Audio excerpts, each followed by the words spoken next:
Isso e outra coisa dessas inovações, assim, que pra mim também, cara, não vejo a hora de chegar esse dia, se um dia ele chegar, é imprimir medicamento em casa. Isso é interessante, né? Você acha que a gente vai chegar lá? Acho que possivelmente a gente vai chegar lá, né? Porque as coisas acontecem. Eu vejo ainda uma questão de regulamentação muito forte, uma questão de como fazer isso de forma segura, verdadeiramente. A gente está falando de fármacos, né? Precisa ter um cuidado adicional. Tudo que envolve a questão da saúde humana precisa desse zelo. Até questão de nome, fonética de remédio, você tem que ter um cuidado, porque se eu falo e você entende errado, você vai tomar um remédio que era para fazer um negócio e vai dar o efeito reverso. É verdade.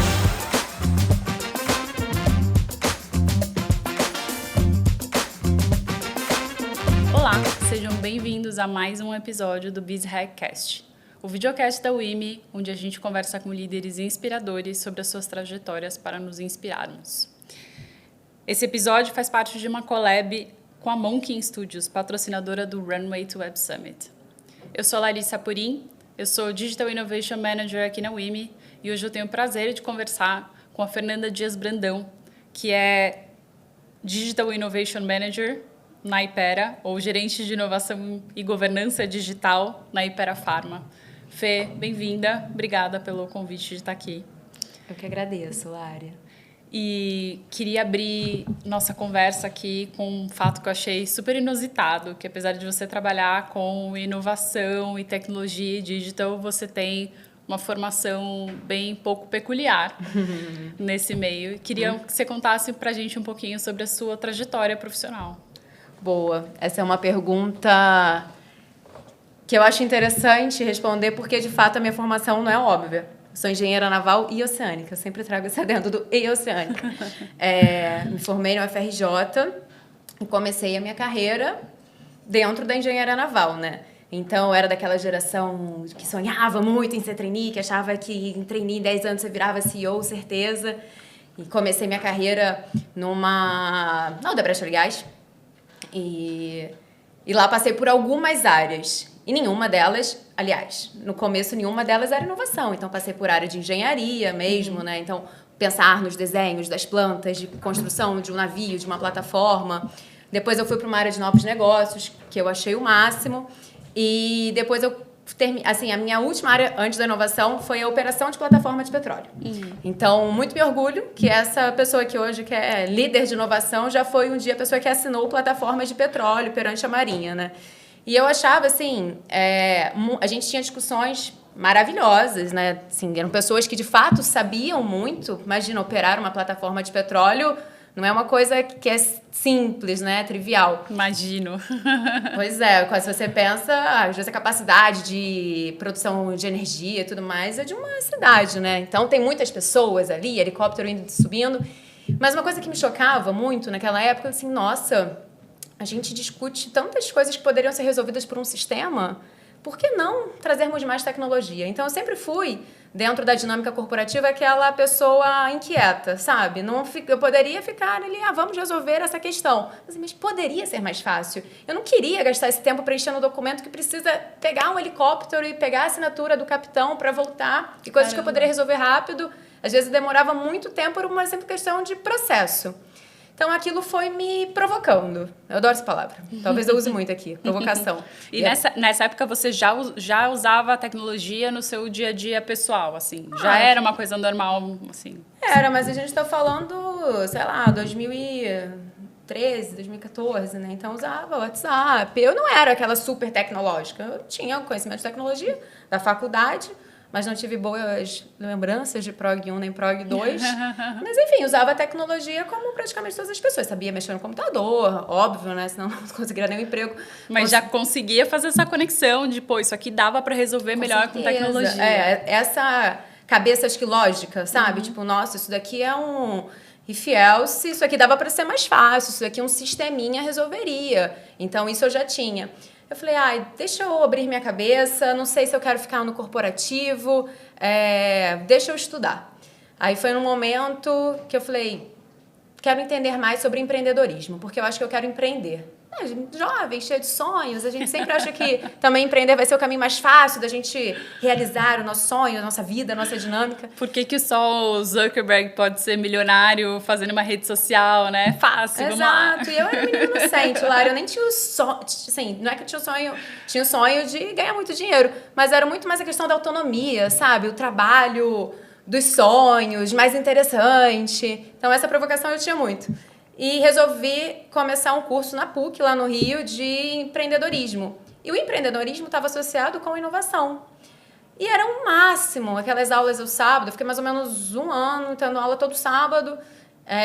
E eu sentia, né? Então comecei a entender dos modelos de negócio que estavam rolando lá no Vale do Silício, que hoje é mais do mesmo, mas imagina, era lá eu tava falar do Uber, falar, né, do Airbnb, enfim. Hoje já tá muito óbvio, mas pensa que 2015 não era exatamente óbvio assim. E eu chegava às vezes no trabalho, eu falei assim, nossa, me dá uma sensação que eu voltei no tempo. Então, e num primeiro momento, eu não queria falar aquilo, né? Porque, bem ou mal, eu também tinha algum certo apego, né? Com a dinâmica do emprego.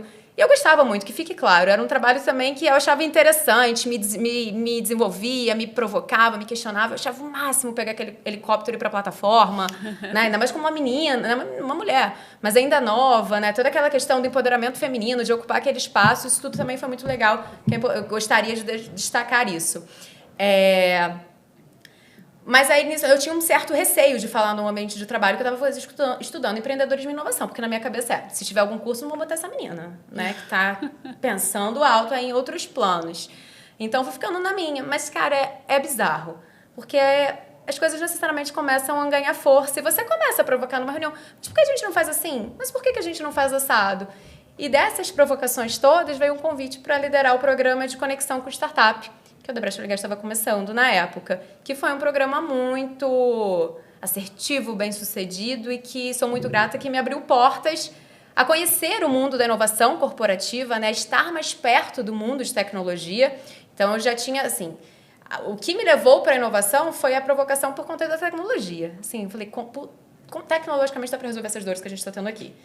Então, para eu conseguir avançar com as minhas startups lá dentro, para o meu programa No Seu Engodo, eu sempre falo isso, né? Que o primeiro programa você consegue até se valer muito de ser legal, você faz um marketing bacanudo, mas a segunda parte, né? Você precisa botar aquela solução para dentro, você precisa integrar a sua base de dados, você precisa operacionalizar.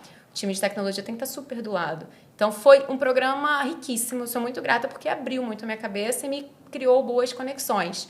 Aí foi isso, né? A partir do momento que inovação é uma área legal, tecnologia é uma área legal, foi o plot twist para eu estar aqui hoje em São Paulo, trabalhando numa indústria totalmente diferente, uma indústria farmacêutica, e a vida é o máximo. Sempre falo isso, assim, poder escrever na testa. Nunca vou morar em São Paulo. Cá estou. Sempre falo assim, farmacêutica, eu tenho alergia a vários remédios. Vários, não posso tomar nenhum, quase. E trabalho hoje numa farmacêutica. Então, a vida é o máximo, né? Eu acho que a inovação também é você estar aberto para essas possibilidades que a vida se apresenta, estar pronto também, né? Que não adianta você estar aberto e...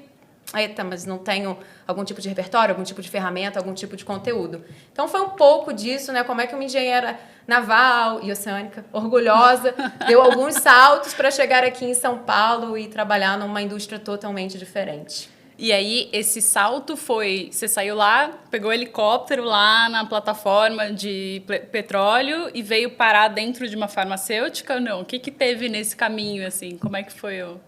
Foi exatamente isso. Exatamente isso. Veio de helicóptero, caiu aqui. E nesse ínter ainda teve uma pandemia. Então, começo aqui em junho de 2020, né, no meio daquele caos, como é que vai ser a nossa vida. Você tinha acabado de mudar para São Paulo?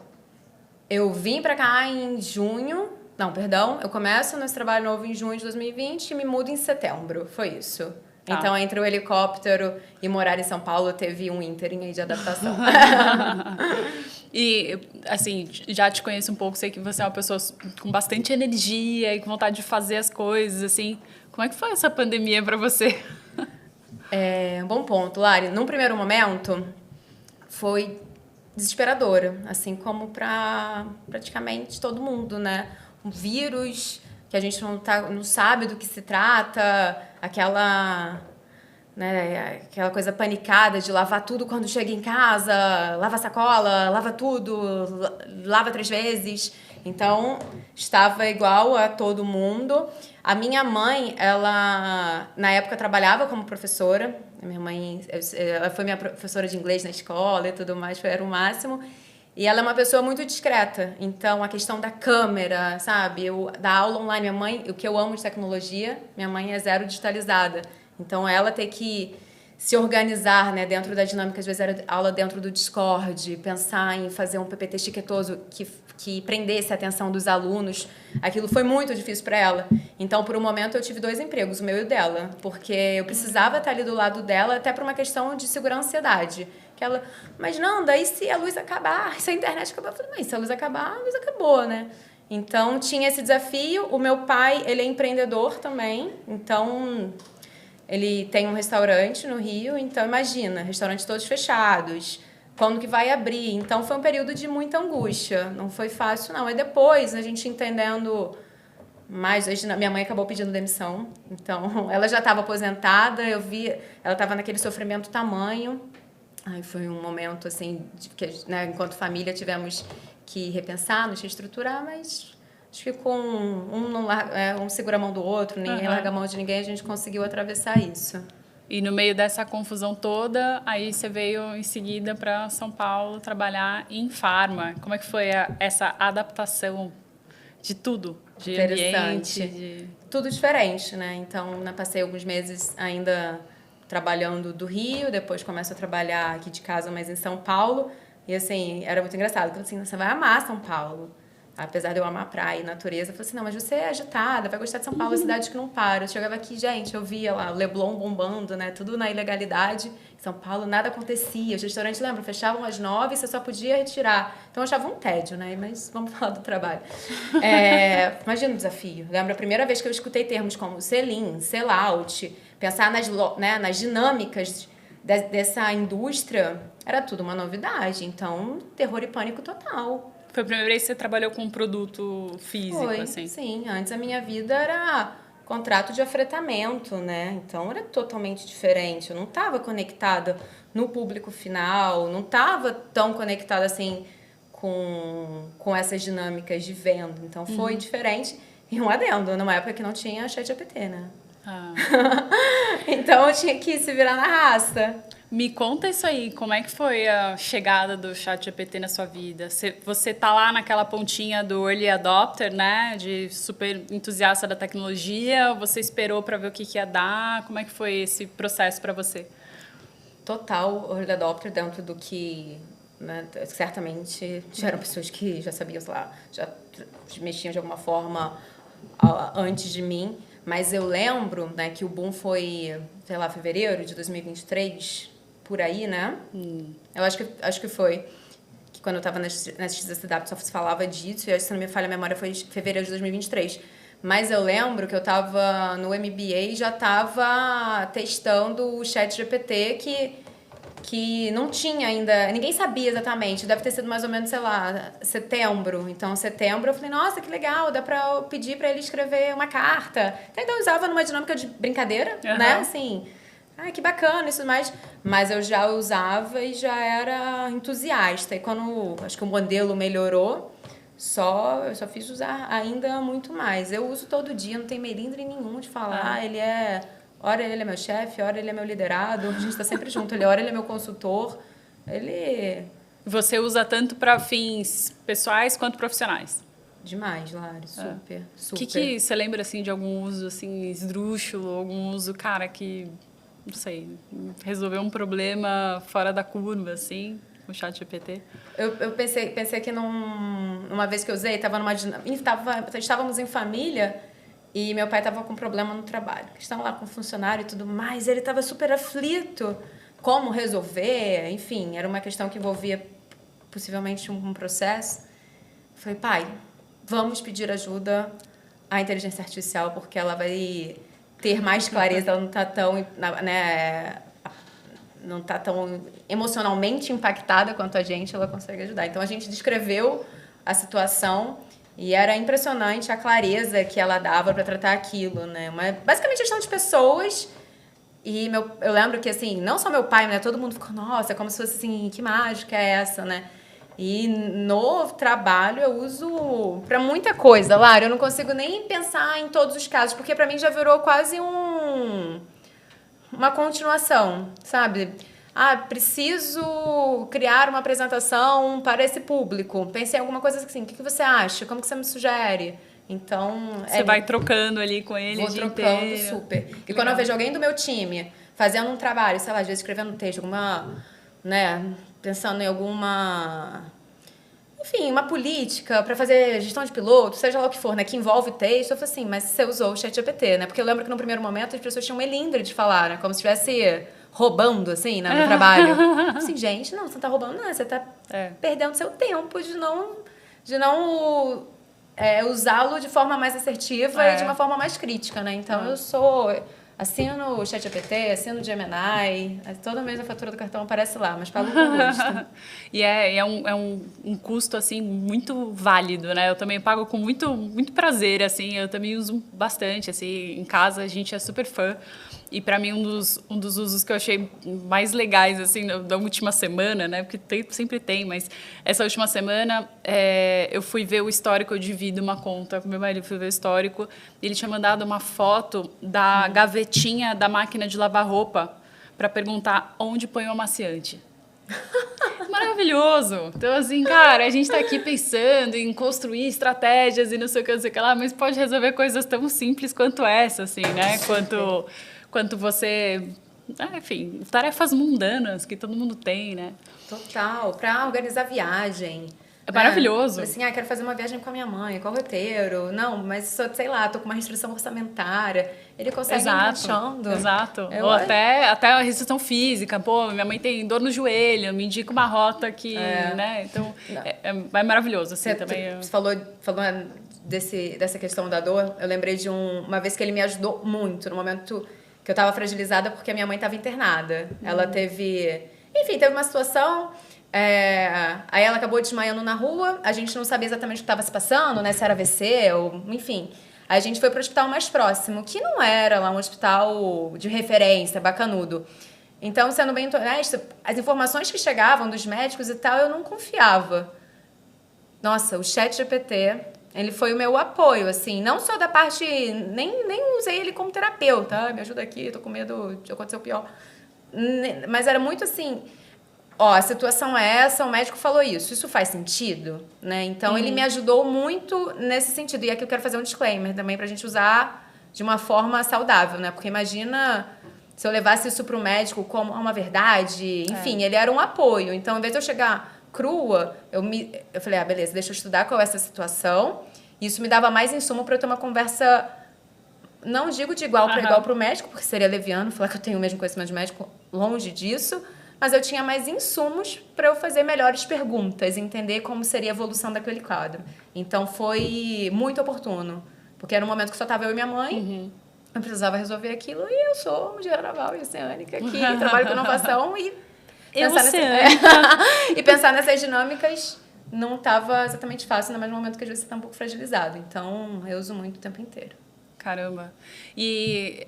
como é que foi essa questão de trazer... Você chegava a falar para o médico, por exemplo, que você tinha consultado a inteligência artificial, ou você simplesmente trazia como uma informação só como insumo, assim? Trazia como insumo, preferia falar. E aí, assim, te pergunto isso porque, né, você trabalha com a área da saúde e esse é um tema que a gente vê sendo discutido de forma muito recorrente, né, de como os pacientes estão chegando cada vez mais informados no consultório médico, né? Quando você trabalha do outro lado, né, da medicação, né, do lado de ajudar os médicos a tomarem a melhor escolha, né? Imagino que você também ouça muito dos médicos essa questão, assim, de tipo, cara, às vezes o ChatGPT é uma ajuda, às vezes ele é um problema, né? Assim como o Google, assim como todas as outras informações. Como é que você tem lidado com essa questão? O que você tem visto sobre isso? Boa pergunta. Eu acho que é muito difícil a gente já pensar hoje na educação médica sem uso de assistentes virtuais, né? E também é impossível imaginar que nós não vamos usar de recursos como o ChatGPT, Gemini, enfim, para entender sobre as nossas condições de saúde, né? Temos que tomar cuidado com essa relação com a inteligência artificial, Mas uma coisa que eu acho que ela facilita muito é fazer quase também um depara das informações que a gente, às vezes, está no médico. E o médico fala um negócio que a gente não entende nada. E a gente levar isso para o ChatGPT para entender melhor. Então, vejo que tem caminhos. A gente precisa ter sempre o bom senso, a parcimônia, né? Mas dá para chegar em caminhos que apoiem. E um ponto, assim, sobre essa questão do jargão médico e tudo mais, eu acho que pode até ser um aliado dos médicos para falarem a língua do paciente. Isso foi uma coisa que eu escutei na XSW do ano passado, não foi nem desse ano, que ficou muito impactado. Falava assim, era quase não um convite, era um chamado para os médicos falarem a língua dos pacientes dele. Porque eles trouxeram um estudo, falava assim, às vezes o paciente vai no consultório e o médico dá o diagnóstico à luz de todos aqueles jargões que o paciente não vai entender. E a dinâmica médico-paciente, muitas vezes, tem uma questão hierárquica. Você fica, né, melindrado de perguntar exatamente o que se trata. O que acontece é que, às vezes, o paciente sai do consultório e pega aquela meia dúzia de palavras que ele não entendeu nada e joga no Google, né? E no Google ainda mais solto ainda, né? O ChatGPT, às vezes, consegue entender a realidade, falar com palavras, né, mais fáceis e tudo mais. E esse paciente vai para o Google, naquele mar aberto, e ele entende que ele está com as piores doenças do mundo, quando na verdade ele não tem nada. Ele está com uma virose que vai passar sozinha. Eu achei isso impressionante, que falava assim, eu não vou lembrar o número de cabeça, mas era assim, às vezes era pior para o paciente ir na consulta médica do que não ir, porque ele saía de lá tão pirado e jogava no Google, o Google reforçava aquelas pirações e isso criava mais problema para ele. Caramba. Louco, né? Então, eu acho que o ChatGPT pode ser um excelente aliado, porque ele, bem ou mal, ainda que ele não seja humano, ele tem alguns recursos de empatia, né? Seja do tom de voz, seja de entender essa linguagem mundana, né? Como você falou. Então, acho que ele pode ser um excelente aliado para as duas partes, né? Seja para o médico chegar na língua do paciente, seja para o paciente se adonar um pouco mais do que o médico está falando. Também, às vezes, tem uma conversa, repito, não de igual para igual, mas, às vezes, com um pouco mais de insumos e ferramentas para sair do outro lado. Nossa, faz super sentido, assim. E aí você tocou nesse ponto da questão da empatia também, né, da tecnologia. E tem um estudo que ficou famoso, rodou aí pelo menos nas redes da minha bolha, que fala muito de tecnologia em saúde, né? Sobre como o ChatGPT tem um score mais alto de empatia do que um médico humano. Doido, né? Triste. Então, sei lá, doido, triste ou uma saída, porque a gente conhece um pouco também da realidade dos médicos, que às vezes tem minutos para atender um paciente, acolher a dor desse paciente, fazer um diagnóstico, fazer uma prescrição, mandar esse cara embora com o que é que ele tenha. Então, assim, como é que você está enxergando isso, não só em relação à inteligência artificial, mas a tecnologia como um todo, para ajudar, né, nesse acolhimento do paciente, nesse abraço mesmo, né, do paciente, em tudo que ele está sentindo e como é que ele vai para casa, né? Você tem alguma coisa que você já tenha visto que tenha te chamado a atenção nessa área? Bom ponto. Não vou abrir com muitos detalhes, mas é um projeto que a gente tem estudado muito. Então, eu sei que você não pode falar nada dos seus projetos, é super confidencial, tudo bem. Mas em linhas gerais...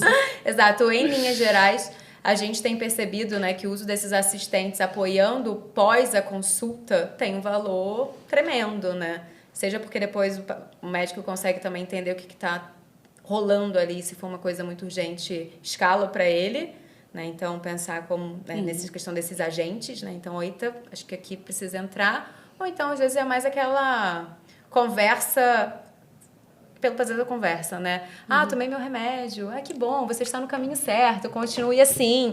Somos seres humanos, né? Gostamos do acolhimento, gostamos do afago. E, realmente, o médico, ele não vai ter essa disponibilidade do tempo para chegar nesse nível de proximidade, né? Então, sabemos que tem uma questão... Se você tem mais acesso, o médico é mais próximo, a consulta leva mais tempo, você consegue conversar com esse médico depois ao longo dos dias, semanas, no WhatsApp, mas isso também não é a realidade para todo mundo, pelo contrário. Então, eu vejo que tenho estudado muito sobre isso e vejo que é um caminho, assim, esse pós, quase como se fosse o pós-venda, né? Então, como vai ser esse pós-atendimento à luz de plataformas que tragam esse tipo de acolhimento? E aí, trazendo esse tema das outras tecnologias, né? Então, de tudo que você tem visto, você mencionou também que você já teve algumas vezes no SXSW, né? Que é um evento de inovação que acontece anualmente nos Estados Unidos e que é uma das referências em trazer tendências à luz, né? E trazer especialistas de todos os setores para falarem. O que você tem visto mais de outras tecnologias que você acha que podem virar a nossa realidade num futuro médio e longo prazo, assim, né? Assim como a gente, há 5 anos atrás, quando alguém falava assim, não, daqui a pouco o computador vai conseguir conversar com você e te dizer, e te dar conselho, a gente ficava um pouco cético ainda, né? Então, tem coisas que você tem olhado assim, estou um pouco cética que a gente pode chegar aqui, mas que você já está vendo como indício, como primeiros sinais de alguma inovação? Boa pergunta, Lari. Vem da minha vida pregressa, né, do óleo e gás e da plataforma, de você não estar em terra e às vezes algumas coisas demorarem a chegar, a gente já tinha muito a questão da telemedicina, vamos chamar assim, ainda que dependendo da plataforma você precisasse ter médico. Então, tinha uma dinâmica quase ambulatorial, enfermeiros, dependendo do tamanho, tinha médico também. Só que uma coisa que eu já via que acontecia em alguns outros países era ter uso de alguns recursos, e talvez tenha até aqui no Brasil, só não tenha experienciado isso enquanto plataforma, tá? Para ajudar no diagnóstico médico remotamente. Então, a teleanamnese. Se não me falha a memória, eu acho que é esse nome. Então, do SXSW também, que você fez o gancho, foi o que eu conectei, né? Ele falava que a casa é cada vez mais como um hub de saúde. E, por conta da pandemia, a gente viu que a nossa casa pode ser um hub de um monte de coisa, né? Um hub para trabalhar. Pra fazer pão. Exato. Você também foi do pão?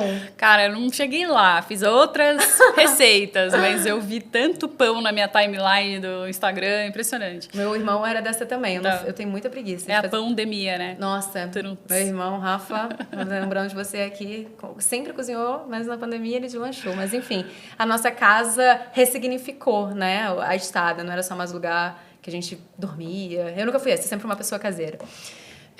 Mas eu achei muito interessante que trazer essa provocação, né? A nossa casa como esse hub de saúde. Então, como a gente poderia fazer alguns tratamentos em casa? Isso foi uma pauta, uma das agendas lá que eu participei. Por quê? Pensando numa dinâmica do Brasil gigante, né? Um país de dimensões continentais, que nem todo mundo tem o mesmo nível de acesso, eu acredito muito na telemedicina. E aqui, disclaimer, é uma opinião pessoal da Fernanda, tá? Não da empresa necessariamente que eu trabalho, estou trazendo sempre aqui à luz das minhas opiniões. Eu fico pensando, né? Falei, caramba, por que a gente não pode pensar em recursos de, sei lá, IoT, enfim, gadgets, para ajudar que essa consulta remota seja com mais informação, não só eu tentando mostrar minha garganta para o médico que está com mais um ciclo de amidalite. Tá. Então, gostaria muito de ver isso acontecendo, porque eu acredito que destrava, né? A telemedicina, você coloca ela num outro grau, usando todos esses recursos de escutar o ouvido, né? O ouvido, enfim. Sei que já existem gadgets para isso, só que eles ainda não estão para todo mundo, acho que talvez seja uma questão também de regulamentação, e também tem uma questão de acesso. Mas, por exemplo, as plataformas já têm alguns recursos como esse, né? Então, até ultrassom e tudo mais, que uma outra pessoa que não necessariamente médica consegue fazer isso. Então, por que não a gente pensar desses gadgets em casa, né? Eu sempre fico pensando, a gente já tem o termômetro, agora a gente tem o oxímetro, por que não ter lá no armário do banheiro, ter esse kit com vários outros recursos que ajudam na telemedicina, né? Eu acho que seria interessante. Nossa, belíssima ideia. Eu super faria. Você compraria? Isso. Total. Eu também. Total. Né? Aquela coisa, pega meu dinheiro aqui. Isso e outra coisa dessas inovações, assim, que pra mim também, cara, não vejo a hora de chegar esse dia, se um dia ele chegar, é imprimir medicamento em casa. Isso é interessante, né? Você acha que a gente vai chegar lá? Acho que possivelmente a gente vai chegar lá, né? Porque as coisas acontecem. Eu vejo ainda uma questão de regulamentação muito forte, uma questão de como fazer isso de forma segura, verdadeiramente. A gente está falando de fármacos, né? Precisa ter um cuidado adicional. Tudo que envolve a questão da saúde humana precisa desse zelo. Até eu estava Até questão de nome, fonética de remédio, você tem que ter um cuidado, porque se eu falo e você entende errado, você vai tomar um remédio que era para fazer um negócio e vai dar o efeito reverso. É verdade. Então, tudo que envolve essa seara, né, do medicamento precisamos ter um pouco mais de zelo, mas que possivelmente o mundo vai caminhar para isso, a tecnologia, isso certamente vai acontecer. Eu lembrei aqui de uma startup que eu acho que ela não deu certo, até porque é uma questão, acho que comercial, deve ser um desafio pensar nesse modelo de negócio. Você fazia um exame de sangue em casa, um furinho, como se fosse o exame da diabetes. Ela entendia o que estava carecendo de nutrientes para você e no dia seguinte já chegava para você. Então, você não imprimia em casa, não chegava nesse teu sonho aí, mas saía de um laboratório possível, como se fosse quase uma farmácia de manipulação, eu imagino, e chegava perto e já chegava para você. Então, todo dia você tirava isso e você suplementava realmente do que você precisava. Então, aquela questão da hiperperformance. Achei super interessante, se não me falha a memória, ela era de Nova York, fiquei monitorando ela por um tempo, mas depois acho que ela foi descontinuada. Acho que comercialmente ainda deve ter... É questão de escala, né? Como você faz esse negócio, esse modelo de negócio parar em pé. Mas também não sou expert nisso e preciso aprofundar para não trazer só a minha opinião.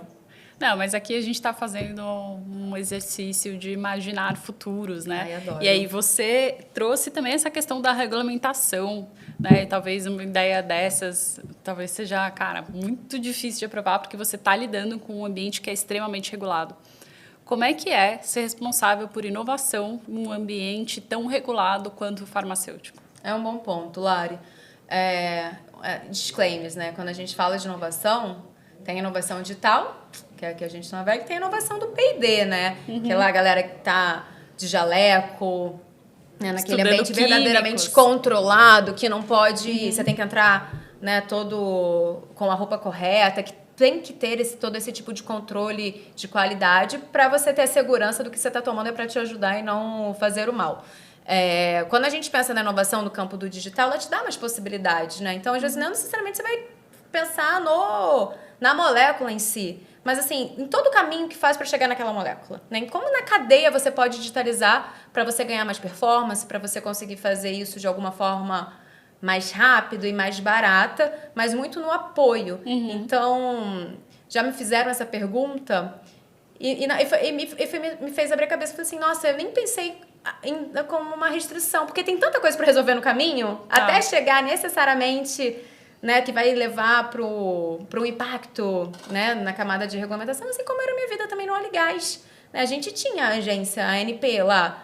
Isso assim, você podia fazer um mar de coisa, literalmente, antes de você chegar a alguma coisa que poderia ir em desalinho, né, e contra, e estar desalinhado com alguma regulamentação. Então, tem uma jornada, eu brinco que a gente já está num oceano azul, para muitas coisas para fazerem, muitas vezes paperwork, o que a gente pode digitalizar para não sofrer, sabe? Não ficar, ai meu Deus, não consigo, sei lá, qualquer agência, né, de cada uma das indústrias me trava, me limita, tudo bem, mas tem muitas coisas nesse caminho que você certamente pode ser mais eficiente. Então, costumo olhar pela lente do que dá para fazer e não, beleza, isso daqui eu entendi que é um pouco mais difícil, esse sistema necessariamente precisa ser regulamentado, envolve uma questão de produção, né, fabril, de qualidade, mas no caminho certamente tem várias outras coisas que não traz a questão de segurança do produto em si. Sei, legal. E nesse ponto de você ser uma inovadora, né, você trabalhar com inovação, o que você tem de rotina para se manter sempre fresca com esse assunto, oxigenada com inovação? Você tem alguma coisa, coisas que você lê ou hábitos que você tem em relação a isso? Legal. Graças a Deus, eu sou muito curiosa, assim, sempre fui, inquieta também. Então... Você... Imagina, né? Deve estar rosa aqui agora, começa a falar, me animo. Então, acho que isso são coisas que me ajudam nessa jornada de inovação. Mas é óbvio, eu sempre comento isso com o meu time. Assim, você vai conversar com qualquer pessoa, você precisa ter, eu sei que não existe, por isso as aspas, interessância, sabe? Então, assim, você precisa estar sempre lendo, você precisa estar sempre estudando o que o mercado tem falado sobre isso, né? E é uma coisa que vai acontecendo natural. Quanto mais você lê, quanto mais você está conectado, mais boas ideias você vai tendo, né? Então, sim, tenho meus hábitos de escutar podcast enquanto estou correndo, caminhando. Mas eu não sou da tese, trabalhe enquanto eles dormem, acorde 4 da manhã. Não é isso, gente. Não quero fazer esse tipo de apologia de coach. Mas estou sempre, de alguma forma, conectada, até porque eu gosto. Então, não é para mim trabalho. Então, estou sempre antenada no mundo, mercado, notícia, e numa outra parte também, às vezes, que é muito diferente, até para trazer esse mundo de ideias. Esse ano, não consegui continuar por conta do volume de trabalho, mas eu comecei a fazer o curso de teatro. Que legal! Nunca tinha te falado isso, né? Não.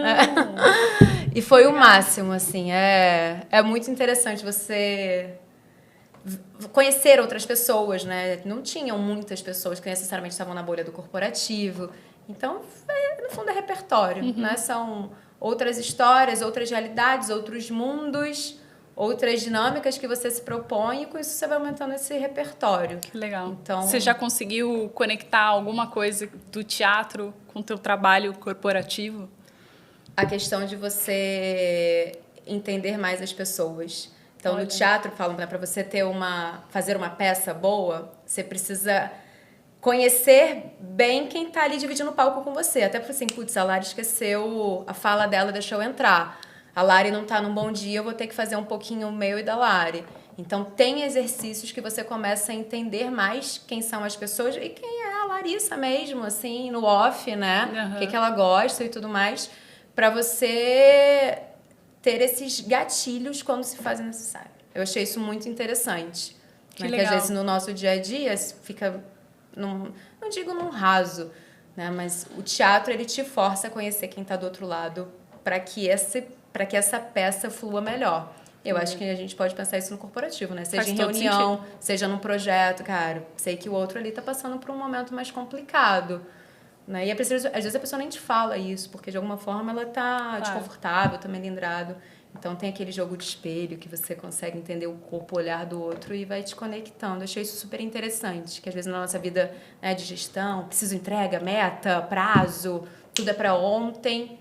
Ele te faz um pouco do desacelerar para pensar quem é a pessoa que está ali e como eu posso trabalhar isso da melhor forma. Pô, que legal. Gostei desse ensinamento. Foi gostoso. Quero voltar no que vem. Se quiser, começamos juntas. Oh. Fê, a gente está caminhando para o fim aqui. Queria ouvir um pouco de você. O que você dá de dica ou de recomendação para quem quer liderar a inovação nos seus setores, nas suas áreas, ou quem quer perseguir esse caminho de ser uma pessoa inovadora? Legal.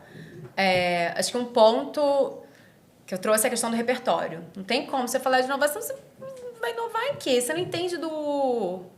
E olha que louco que eu vou falar agora. Você não entende do negócio. Lembra que para mim foi difícil entender no começo, mas dei o gás, né? Dei uma ralada para entender qual era o business que eu estava inserida agora, como eram essas dinâmicas, para conseguir propor boas soluções, para propor boas ideias. E é legal também de você ter a visão, às vezes enviesada, né? Viciada, que você consegue pensar em eurecas. Talvez eu esteja me achando falar em eureka, mas assim, você consegue ter boas ideias que às vezes para quem está muito acostumado não é óbvio. Mas também não assuma, eu sou uma pessoa, vou entrar nesse outro mercado, sou um outsider e vai ser genuíno as coisas acontecerem. Precisa dar uma ralada. Sempre falo, tem que estudar, assim, precisamos entender. Volto na questão da interessância, entre aspas, do repertório.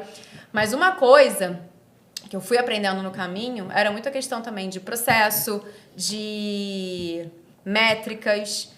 Eu comecei a minha carreira de inovação e tomei um pouco na cabeça, porque eu era muito da pessoa das boas ideias, mas como às vezes isso reverberava necessariamente em resultados para o negócio, né? Então, por mais que eu conhecesse aquele negócio e conseguisse fazer matchmaking, mas o que isso está impactando de fato a minha estratégia, né? Qual é o resultado disso no negócio? Eu não posso dizer, talvez, que eu tenha demorado, mas não foi para mim tão óbvio. Eu achava que eu só ter boas ideias era suficiente. Então, felizmente, tive bons líderes que foram me aterrissando, assim. Legal, você é uma pessoa que tem boas ideias, mas como essas tuas boas ideias podem conectar e virarem bons resultados? Como é que isso faz a diferença? Eu acho que isso é uma grande sacada. Porque eu achava... Assim, sei lá, você trabalha com copos. Lari, copo verde. É o sucesso daqui o material, que tem toda a justificativa do mundo para você investir em copo verde, não mais copo prateado. E o que acontece, gente? O negócio não não anda, porque você está focado em outras coisas, né? Você precisa fazer a operação daquela linha de produção do copo não parar. Você está preocupada se está chegando o alumínio, né? Então, preciso, beleza. Deixa eu fazer, então, essa prova de conceito aqui para ela. E quando o negócio estiver mais pronto, ela vai se engajar mais. Então, antes eu era aquela pessoa que conectava com as boas ideias, mas eu via que demorava para avançar. Depois eu falei assim, opa, inovação não é só trazer boas ideias, trazer boas referências, precisa necessariamente colocar a mão na massa mesmo. Então é bem aquela dupla, né? Repertório e processo, e precisa fazer, não dá para ficar só no campo da ideia. Então, para quem está começando, quem quer liderar a inovação, sugeriria isso. Eu acho que isso é uma boa dupla que tende a ser muito assertiva. Espero que seja. Maravilhoso, adorei a dica. Obrigada. Por nada. Fê, de novo, super obrigada por ter topado estar aqui com a gente hoje e por ter compartilhado tantas ideias inspiradoras comigo e com todo mundo que está assistindo a gente. E vocês fiquem ligados aqui nas redes sociais da WIMI para os próximos Biz Hackcast. Sigam a gente aqui. Até a próxima. Tchau, tchau. Beijo, beijo. Obrigada, Lari, pelo convite.